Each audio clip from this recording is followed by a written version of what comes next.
Hey, so I wasn't gonna do a spoiler review for the Mandalorian Grogu, but you know what? Let's do it. Cause I thought about it, especially after doing the review, talking into spoiler free. I want to talk about spoilers, cause why not?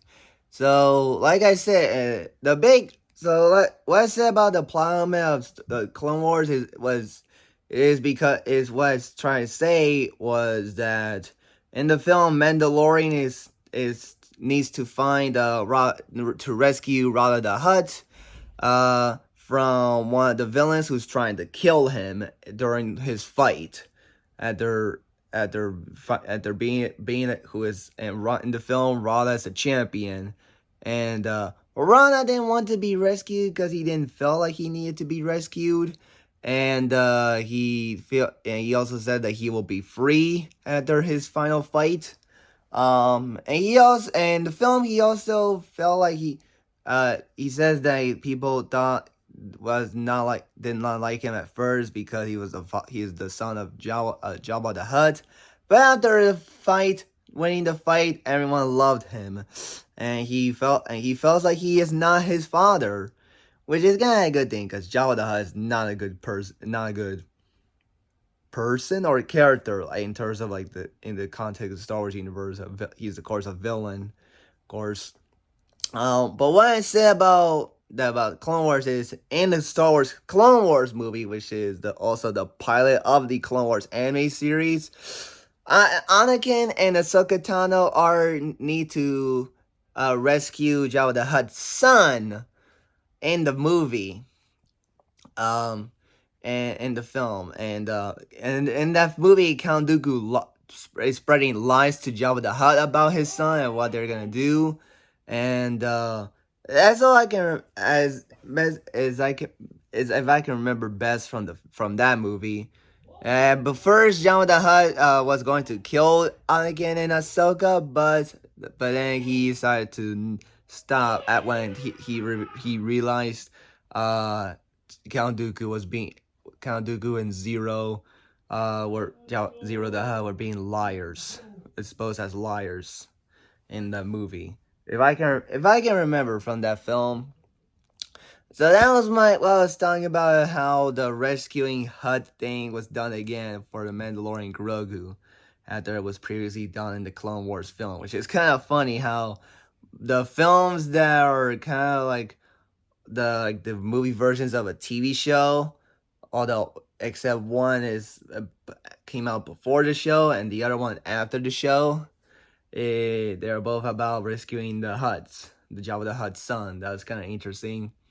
Um, Also, I didn't care for the villains, honestly, like the Uncle Hutt, and I didn't think he was the most fun villain, and he didn't steal the show. He was weak. And I really thought the human characters, like the opening villain was alright, was mid. I mean, I thought his speech was very interesting about the long live the empire, but there was nothing memorable about him. Though he was just probably just the opening villain. But he was not supposed to be like the most important villain in the film. But like the main human antagonist in the film, who it wants to trying to kill Rada the Hutt after winning a fight before he gets freed. I thought he was gonna be like the big villain. He was gonna fight like the next Moff Gideon, which I thought was interesting, cool to not have Moff Gideon in the film and be the villain all over again. That would be redundant. But this villain was just not very exciting. And he kind of disappears from the film after being arrested by the New Republic, and he last seen with like Sigourney Weaver's character, and that was the end of that character. And Lord Juno, I believe, like Kuno, I believe that's his name. But yeah, the villains were kind of not satisfying, honestly. But maybe except one like the droid villain that was working for Hut. I thought it was the most decent villain in the movie. I thought when like the third act spends a lot of time with Grogu after Mandalorian gets injured a lot, gets injured. He has a very bad injury to the point where he passes out.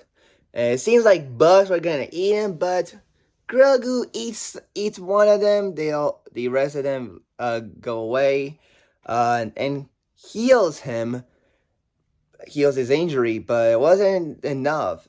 He tries to find ways to heal him. He hides him in the trees, which is kind of funny. Um, and we spent some time with him for a little bit. He's eating food and sleeping and meditating. And I thought that was kind of nice to see Grogu on his own. Honestly, do his stuff.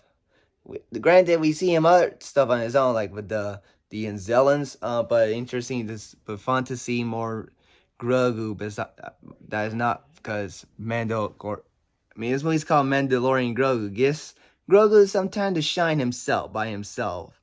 I thought the scene where he interacts with another creature, at the end of his part of the movie before Mandalorian finally wakes up, was a decent scene, honestly.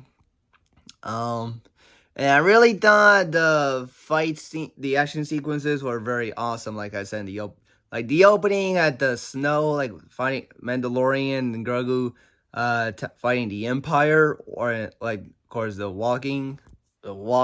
I thought that was a very awesome sequence, and I really thought probably it was one of the most cinematic sequences of that movie.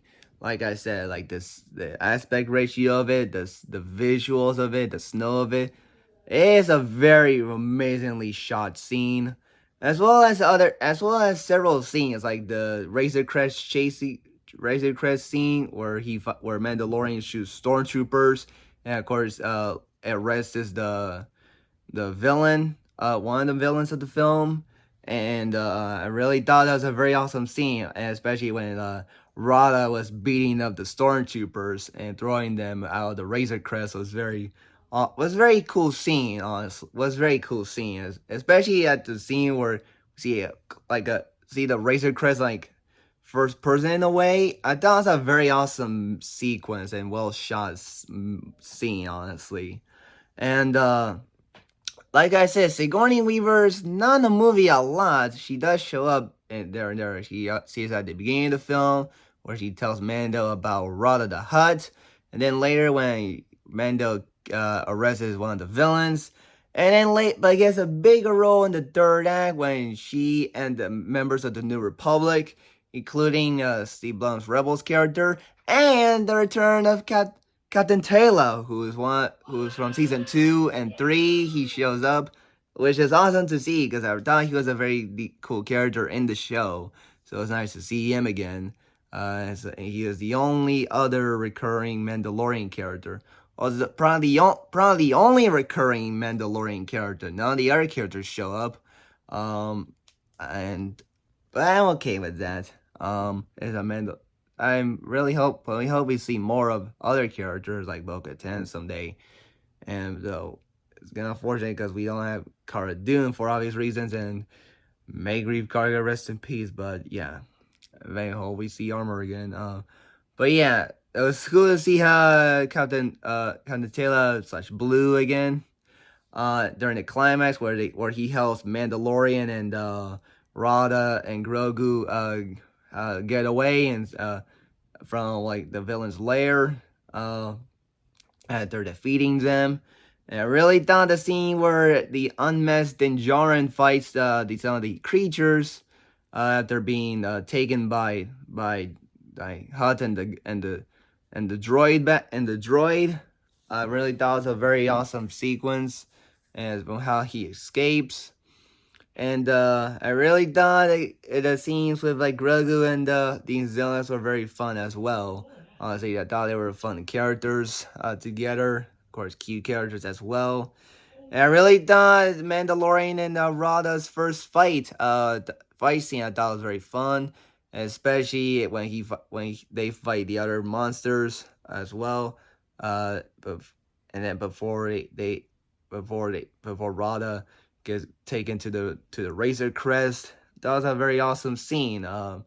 And yeah, And I really thought that when like Rada fights his family was very awesome sequence, and when like Grogu saves Rada, his but his uncle doesn't and doesn't survive, unfortunately, because of the hands of one of the creatures that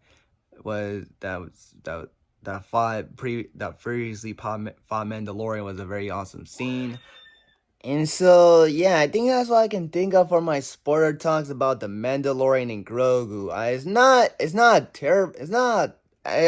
Despite my two flaws, I really enjoyed the film. And I really thought it's a good time. I really enjoyed the film, and really thought it has a lot of fun moments. And I really think it's the return to the franchise. Honestly, after the two controversial films in the Star Wars universe, and I hope you guys enjoy it. So that's my spoiler talks on the Mandalorian and Grogu. So thanks for watching, and peace out. Bye.